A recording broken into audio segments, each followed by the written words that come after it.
The movie begins with a young boy named Todd singing loudly. His brother, Chet, tells him to stop singing or their father will get mad, but Todd refuses to stop. Just as his brother had warned, Todd heard his father screaming and telling him to stop singing.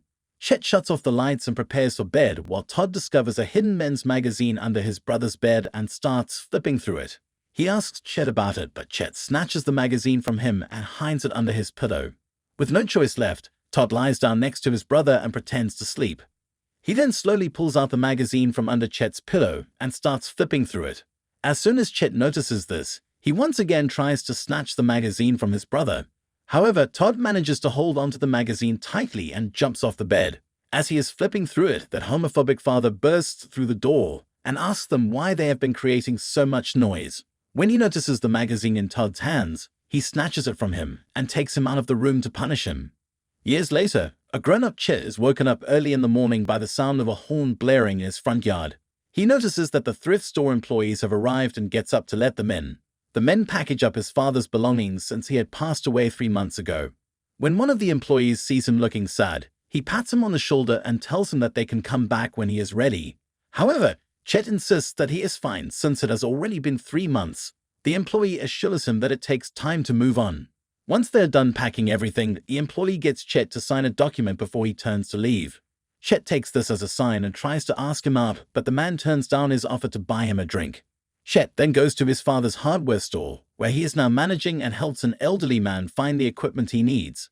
At the cash register, the man tells Chet that he should start thinking about starting a family, but Chet ignores this and moves on.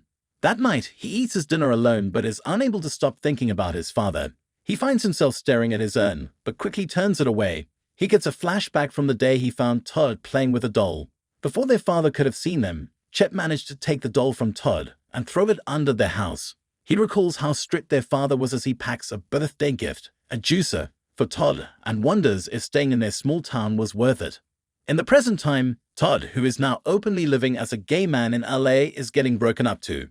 His boyfriend tries explaining that things are no longer working for them. Angry, he goes to the bar where he works but finds out he is also losing his job. Todd begins to act recklessly as he sleeps around with random strangers and lives out of his truck while figuring out what to do next. Back in town, Chet is shopping at a supermarket when he runs into his high school crush, Brandon. The two of them catch up and Brandon reveals that he is in town for the next few weeks since his mother had a stroke. Before he leaves, he exchanges numbers with Chet and makes him promise to call him. When Chet gets home from work that night, Todd appears behind him and surprises him. Although he is shocked to see his little brother back, Chet welcomes Todd back into their house and even takes him to meet Anne, a close family friend of theirs who handles the cash register at the hardware store. Anne happily greets him and claims that she will now be able to take a day off. Once the two brothers return home, Todd looks around the house and is surprised to see that not much has changed since he left. This is when he also finds their father's urn and tells Chet that he needs to deal with the ashes. Chet confesses that he has been meaning to do it but hasn't had the time. Knowing that his brother will never get to it if he doesn't write it in big bold letters on his calendar, Todd marks the 20th of December as a reminder for Chet. Chet then prepares the bed for Todd, but they end up sharing their childhood bunk. In the morning, Chet wakes his brother up and reminds him that he needs to help in the store since Anne took a day off. However, Todd refuses to get up, leaving Chet to deal with the store alone. Anne shows up just in time, knowing that Todd will not live up to his word. After returning home from work, Chet finds Todd in their living room and asks him what is wrong. At first, Todd does not want to open up but eventually does, claiming that he feels like he never belonged in his relationship. The next day, Todd wakes up to find that Chet has prepared breakfast for him and left a note to make him feel better. Meanwhile, Chet contemplates calling Brandon but hesitates just as another customer walks into the store. He deals with the customer and then closes the store for the day. As soon as he gets home, he walks into Todd standing completely naked in the kitchen, getting off with a stranger online. When Todd notices his brother, he rushes to his room but leaves his mess in the kitchen behind. Seeing this, Chet goes to Todd's room to ask him to clean up but discovers that Todd is still at it with the stranger. Chet tells Todd that he is not going to clean up after him and asks him to clean the kitchen. Todd heads into the kitchen and starts cleaning up but Chet intervenes and cleans along with him. He then asks Todd to go to the hardware store with him in the morning so that he can see the cute post guy. After much persuasion, Todd agrees to accompany him. As expected, Todd is late and while Chet waits for his younger brother to get ready, he receives a text message from Brandon, asking to meet him at a club for drinks later that day. At work, Chet handles the cash register while Todd helps the customers. He flirts with the customers and manages to get higher sales than usual. As they are closing up, Chet tells Todd that Brandon has reached out to him and wonders if he is gay. But Todd is sure that Brandon is gay and is hitting on Chet. Later that evening, Chet and Todd attend a bonfire hosted by their friends. They catch up with some of their old friends who tell Todd that he has managed to drag his older brother away from his job.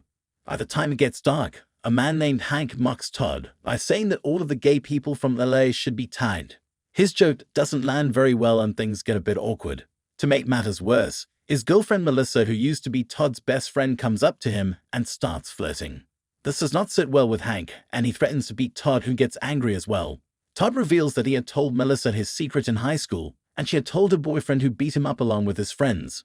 Before things can escalate, Chet tries to defuse the situation and apologizes to everyone before leaving with Todd. At home, he tries to reason with Todd, but he refuses to hold a conversation and strips down in front of Chet, ending the conversation before it could start. The next morning, a woman walks into the hardware store and asks to buy material. As he is helping her, Todd notices her snatching a doll away from her son and telling him to play with his boy toys. Since he had experienced something similar when he was younger, Todd tells the woman to let her child play with the doll. He even goes as far as to say that her son might be gay. Horrified, the woman leaves the store and promises to never return.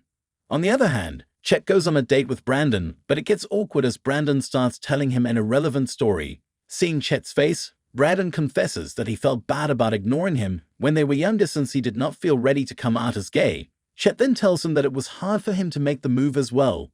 Soon, their date ends and Chet bids Brandon goodbye after telling him that he does not have to go out with him out of obligation. Once he returns home, a sexually frustrated Chet starts jerking off in his bathroom when he hears a commotion outside. To his surprise, he discovers that the sheriff who was patrolling the area had found Todd with another man in a compromising position. The sheriff tells Chet that Todd could be charged with indecent exposure, especially since their town still had sodomy laws in place. Chet apologizes for his brother's behavior and manages to convince the sheriff to let him go with a warning. Angry, Chet reminds Todd that his behavior is causing him to lose business. At that moment, Chet gets another flashback of the night their father had discovered Todd with the magazine. After punishing Todd, his father returns to take a magazine from Chet, while Todd silently goes back to bed. Chet decides to take Todd away for the getaway so that they can start fresh. The two of them go hiking where Todd reveals that he used to envy Chet because he had managed to pull his life together and had their father's approval. While they sit around the bonfire, Todd encourages Chet to start going out with new people and be open about his sexuality, but Chet has his reservations. Once they return, Todd once again encourages Chet to go out with Brandon again. At the hardware store the next day, the same old man comes in to buy materials when he tells Chet to not let Todd rub off on him again and that he should get married. Finally feeling confident enough, Chet tells the old man to send eligible bachelors his way. This shuts the old man up, who then proceeds to pay for his materials and leave without saying anything else. When Chet returns home, he finds Todd dancing in the fields and asks him if he can cook dinner for him and Brandon, who he had invited over that night. The dinner goes well as Todd cooks them a nice meal. Things begin to get a little serious when Brandon asks them about their mother, only to find out that she left when they were very young. To lighten the mood, Todd suggests that they should smoke a joint.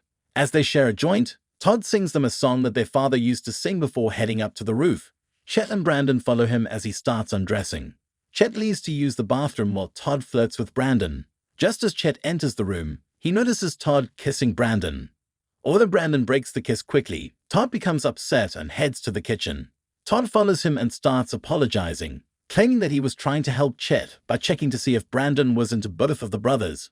Tired of his excuses, Chet calls Todd selfish and tells him that he refuses to put his needs behind to take care of others. Things get heated up and Todd picks up the keys to their dirt bike. Chet tries to stop his brother, telling him that he is too high to drive, but Todd ignores him and drives away. By the time Brandon joins Chet in the kitchen, he is too upset to listen to him, as tries to reassure him that he is not interested in Todd.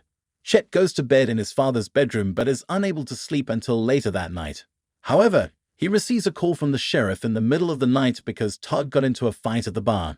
The sheriff tells Chet that Todd needs to respect everyone's boundaries in their town. Realizing that the sheriff sounds like their father, Chet tunes him out. When he wakes up in the morning the next day, he tells Todd that he needs to go. At first, Todd argues that the house belongs to him as well, but when Chet refuses to budge from his decision, He leaves the house. Chet starts spiraling as soon as his brother leaves and even hooks up with a random stranger. To make matters worse, he tells his friend that he does not feel like hosting Christmas this year. Chet tries working but is unable to concentrate. Seeing him so down, Anne offers him food and assures him that Todd has disappeared before and will soon return. On the 20th of December, Chet drives up to the creek his father loved to spread his ashes. To his surprise, Todd shows up there as well. When Chet asks him why he is there, he reminds his brother that he is his father as well. Chet angrily tells him that he doesn't get to return whenever he wants to, but Todd reveals that their father hated him. Chet starts yelling and tells his brother that their father hated him because he left just like their mother. On Christmas Eve, Todd and Chet join their friends for their Christmas party when Brandon shows up there as well. Chet starts to apologize, but Brandon tells him that he understands what family can be like. Suddenly, Chet kisses him and the two of them make out until it is time for them to open presents. Later that night, Chet and Todd end up alone where Todd tells him that his friend Lucas contacted him and asked him to join him in backpacking Portland. Chet confesses that Brandon invited him to New York and Todd encourages him to join his boyfriend. As Todd leaves, Chet gets another flashback of their father cooking them a Christmas meal when they were younger. When the two brothers start fighting over food, their father tells them that they are brothers and they need to take care of each other. At the end of the movie, Chet and Todd finally spread their father's ashes over the creek together, just like their father wanted.